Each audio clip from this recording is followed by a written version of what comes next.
Hey guys, me again. So I'm had some questions about travel to the United States right now. I'll give you my personal perspective, and then you're free to run with it. The fact of the matter is many countries now have issued a travel advisory for the United States.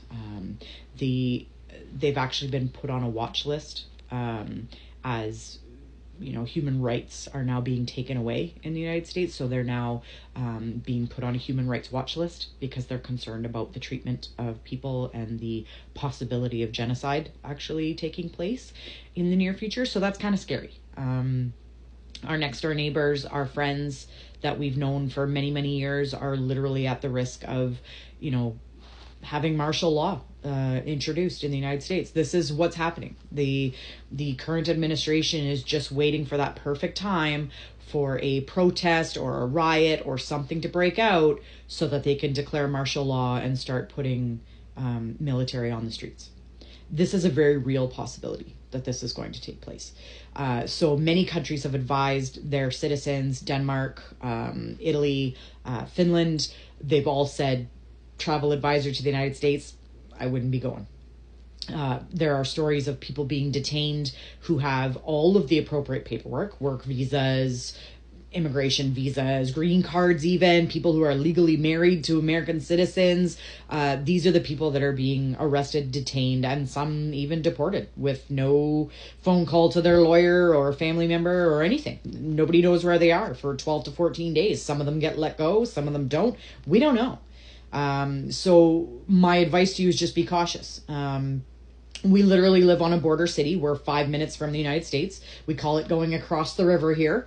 And I know you can go across the river and get gas and get groceries and get whatever, but is it really worth it?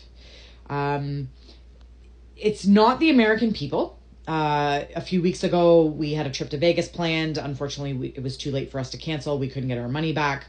So we went. And it was a few weeks ago, we went to Las Vegas. Now, our experience in Las Vegas, everybody was wonderful. The American people there were lovely. They actually hugged my good friend, saying, I love Canadians. Thank goodness. We're so glad to see you. Thank you for coming. Many people that we met from all over the U.S., because of course Las Vegas is a tourist destination. We met lots of people from various places in the U.S., and they were all wonderful. We did have one guy at the hockey game because Canada was, we were there for the Toronto Maple Leafs game, Toronto playing the Las Vegas Knights. There was a guy in front of us who decided to beak off a little bit during the national anthem about how, Canada needs us for our military and they don't do anything, blah, blah, blah. And I think he was just puffing up his chest in front of his friends to make himself look important. But I think if he actually knew that we were Canadians standing behind him, I'm not so sure he would have been that mouthy about it. But whatever, that's one guy. And he didn't cause problems with us. There was no fights. Nobody got into a brawl. And actually, when the national anthem started, I think there was a couple people that started to boo the Canadian national anthem, but pretty much for the most part, once they figured out no one was joining in, they backed off. So am I afraid of the American people? No, absolutely not. They are our friends. They have been our friends for many years. I feel terrible for a lot of them for what is about to take place in their country. I hope that they can survive this, and I hope someday we can all go back to being friends. But unfortunately, right now in this political climate, it's not worth it to just go across and get groceries. If you are someone who has to work across the border or go to school across the border, obviously you have no choice, right? You got to continue. What I would suggest is, because they are searching people's phones, private text messages, if you're bringing your personal phone, just delete any text message that could be considered political. Doesn't hurt, just delete them. Sign out of your programs, sign out of your Facebook, sign out of your TikTok, because they can force you to hand over your phone, but they can't force you to put in your password for your social media or for anything else, right? They can search your phone for previous activity. Delete your history. Delete your search history before you go over. Just, little things. If you have to go across the bridge, these are things that you can do to kind of keep yourself safe. If you go across and you are questioned, answer all questions. Do not put up a fight. Do not stand strong, because whatever rights you think you have at the border, you have none. The American people, when you cross our bridge and get to the American side, they are supposed to turn you around and send you home, but they're not.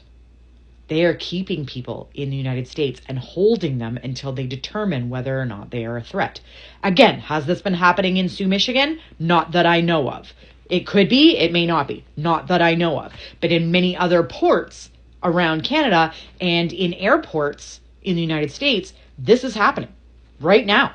This is something I never thought in my entire lifetime I would ever see, but it's happening right now. So I'm just advising my people, my friends, my family, if you need to go across the river for anything, just be careful. Be really careful. Be super cooperative. Whatever they want from you, just give it to them. Just hand over whatever. Don't try bringing an extra bottle of liquor back over. Don't bring that case of beer without declaring it at the border. Just be conscious that you are being watched more heavily than you ever have been in your entire life. It's not just a quick run over to get some chicken and eggs anymore. It's a big deal. Pay attention to things that you're allowed to bring back into Canada. Pay attention to the things that you're allowed to bring in the United States. Don't bring personal medications without the prescription bottle with the name of the doctor and everything else. Make sure that anything on you is easily identifiable and they can't misconstrue that as anything else. And that's all I'll say about it right now. Should we be afraid of the American people? I don't think so. I think a lot of them are suffering way more than we'll ever know. And to those American people who are listening to this, I am so sorry for what's happening to you. I know a lot of people out there want to say, well, too bad, this is what you get when you vote for MAGA. I think it's the same situation that's happening in Canada right now. The MAGA supporters, or the strong, young, white male supporters, were ignored by the Democratic Party, and the Republicans were able to capitalize on that. They jumped all over it. They were like, oh, we see a demographic of people who feel like they've been ignored. We're going to get those guys on our side. And that's what they did. And that's what happened with MAGA. And unfortunately, a lot of people that were uneducated voted for him. And it's not their fault. Their media is controlled by the government. Literally, Fox News will take any story that they have and twist it into a Trump promotion. Doesn't matter how horrible the story is. They twist it into a Trump promotion. And other media is not calling him out on this because they're afraid. They're afraid he's going to bury them. So the media is not reporting on what's happening. Unfortunately, social media is one of the only places we're actually going to hear the truth about what's going on.